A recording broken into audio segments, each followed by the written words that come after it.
Bismillahirrahmanirrahim. Assalamualaikum warahmatullahi wabarakatuh.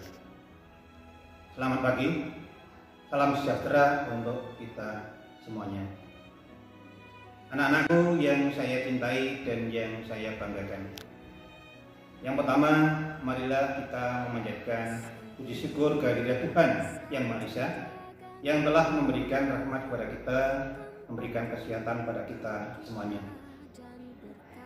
Yang kedua, saya ucapkan selamat kepada kalian karena kalian sudah dinyatakan diterima sebagai siswa baru di SMP Negeri 1 Dagengan tahun pelajaran 2020-2021. Selanjutnya, untuk mengawali kegiatan siswa baru di SMP Negeri 1 Dagengan, diadakan kegiatan MPLS atau masa pengenalan lingkungan sekolah yang insya Allah akan dilaksanakan mulai tanggal 13 Juli sampai dengan 15 Juli 2020. Selanjutnya, sebelum saya menyampaikan materi, terlebih dahulu saya perkenalkan diri saya. Untuk nama, untuk panggilan Pak Odi. Untuk nama lengkap DRS Odi Tariana MPD. Pengajar mata pelajaran Ilmu Pengetahuan Sosial. Alamat rumah Perum Gria Salak, Pandian, Taman Kota Madiun. Selanjutnya saya akan menyampaikan materi wawasan Wiyata Mandala. Anak-anakku yang saya cintai dan yang saya banggakan, sebelumnya kalian terlebih dahulu harus memahami, harus mengetahui tujuan dari penyajian materi ini. Untuk tujuannya, siswa baru akan dapat mengetahui, mengenal, dan mencintai sekolah sebagai tempat belajar yang paling menyenangkan. Sesuai dengan pemio, tak tahu maka tak kenal, tak kenal maka tak cinta. Ketahui dulu lingkungan sekolah, baik itu lingkungan fisik maupun lingkungan sosialnya. Dengan mengetahui lingkungan fisik dan lingkungan sosial sekolah, kalian sebagai siswa baru akan mengenal dan mencintai sekolah sehingga bersemangat untuk belajar dan meraih prestasi secara maksimal. Berikutnya, saya jelaskan arti dan makna dari wawasan Wiyata Mandala. Wawasan artinya pandangan, atau juga bisa dikatakan tinjauan atau konsepsi cara pandang.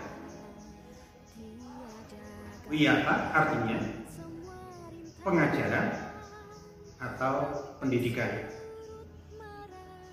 Mandala artinya lingkungan pendidikan atau tempat berlangsungnya proses belajar mengajar. Jadi, wawasan Wiyata Mandala artinya adalah cara memandang sekolah sebagai lingkungan pendidikan dan pembelajaran. Dari pengertian itu dapat saya simpulkan secara umum, wawasan Wiyata Mandala adalah pandangan dan pemikiran terhadap sekolah sebagai kawasan atau lingkungan pendidikan.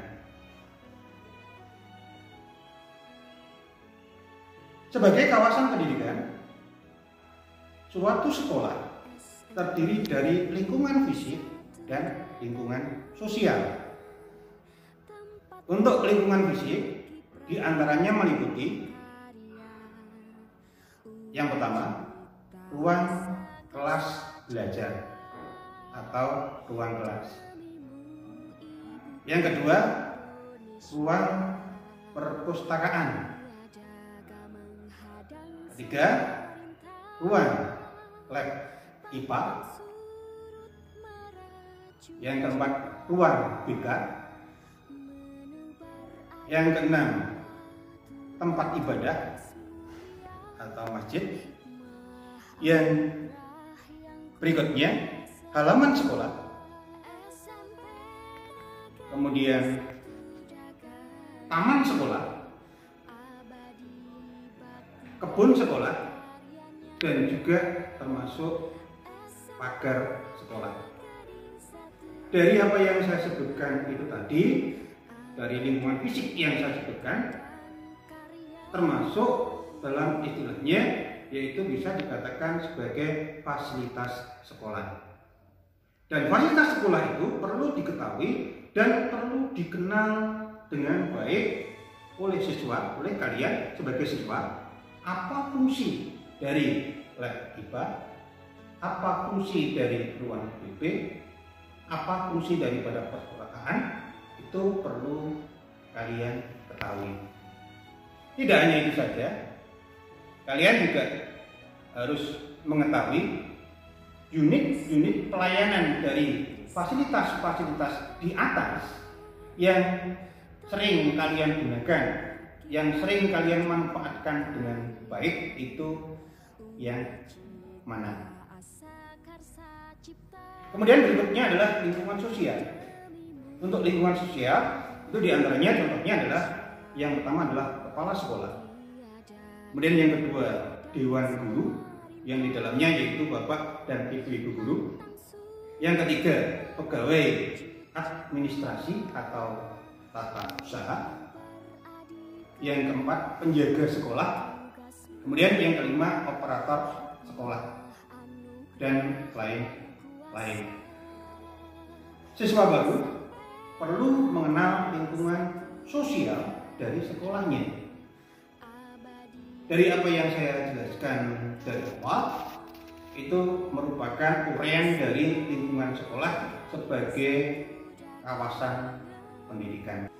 Berikutnya saya sampaikan kewajiban siswa, kewajiban kalian sebagai siswa terkait dengan materi wawasan wiyata andalan.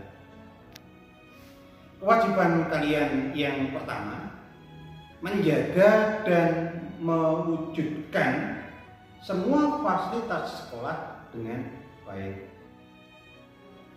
Ini yang pertama. Maksudnya fasilitas-fasilitas sekolah perlu kita jaga, perlu kalian jaga, perlu kalian manfaatkan dengan baik. Tidak boleh merusak fasilitas sekolah.